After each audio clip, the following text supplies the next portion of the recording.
उपकृषी अधिकारी सिरसी, तालुका उमरेड, जिल्हा नागपूर.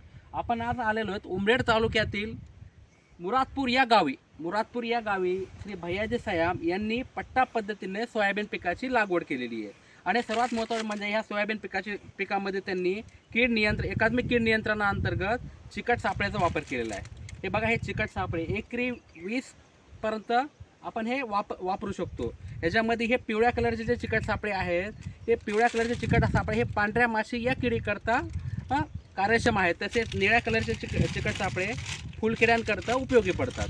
यामुळे काय होतं आहे, एकतर किडींचं प्रमाण कमी होऊन जो फवारणीचा खर्च कमी लागतो. निश्चितच ह्यामुळे उत्पादनात चांगलं आपल्याला वाढ. आणि मित्र किडी जे आहेत त्यांचा जो ऱ्हास होता गेला आहे. फवारणी, कोरॅजिन, फेम हे जे महागडे कीटकनाशक वापरतात शेतकरी, तेव्हा मित्र किडी मरतात मोठ्या प्रमाणामध्ये. आणि बघायला गेलं तर खर्च फार मोठ्या प्रमाणात लागतो. हा खर्च जर वाचवायचा असेल तर एकरी 15 ते 20 आपण शेतामध्ये हे चिकट सापळे लावायचे. या चिकट सापळ्यामुळे तर पांढऱ्या माशीमुळे मेन काय होतं आहे, जेव्हा पाऊस जास्त पडतो, हवामानात बदल होत आहे, पांढऱ्या माशीचं प्रमाण वाढतंय, त्यावेळेस शेतकरी म्हणतो साहेब व्हायरस आला. व्हायरसला कुठलाही इलाज लवकर होत नाही. व्हायरसचा महत्त्वाचा जर इलाज तुम्हाला करायचा असेल ना, तर या पांढऱ्या माशी या किडीचं नियंत्रण करा. बघा, हे काही जास्त महाग नाही आहे, 120 रुपयाचं पॅकेट आहे. आणि उमरेडमध्ये सक्षम जो गट आहे विरली येथील महिलांचा, ह्या गटामार्फत हे चिकट सापळे विक्रीसाठी उपलब्ध आहेत आणि खूप कमी किमतीमध्ये हे भेटतात. 120 रुपये खर्च कुठंही जातो, काही जास्त नाही आहे. फक्त आपलं एकच लक्षात ठेवा की पिकामध्ये उत्पादनावर होणारा खर्च कमी करून जास्तीत जास्त उत्पन्न कसं काढता येईल ह्याकडे लक्ष द्यायचं आपल्याला.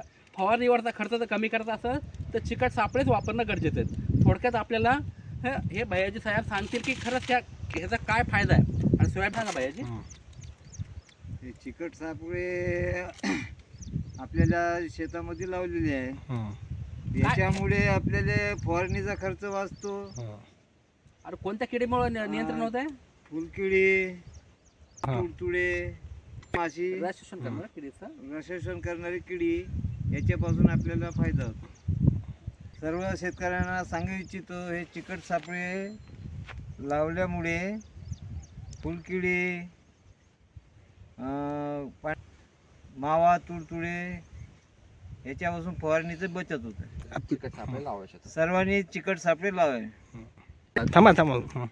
धन्यवाद. अशा प्रकारे सर्व शेतकऱ्यांना आवाहन करतो की कमी किमतीत उपलब्ध होणाऱ्या ह्या चिकट सापळ्याचा वापर जास्तीत जास्त करून येणाऱ्या आपले पिकावर जो महत्त्वाचा येणारा रोग आहे, जो आपण येलो मोझॅक म्हणतो, त्याचं नियंत्रण करण्यासाठी हा प्रतिबंधित उपाय सर्व शेतकऱ्यांनी आपल्या शेतात राबवावे आणि होणारा कीटकनाशकाचा खर्च कमी करावा. धन्यवाद.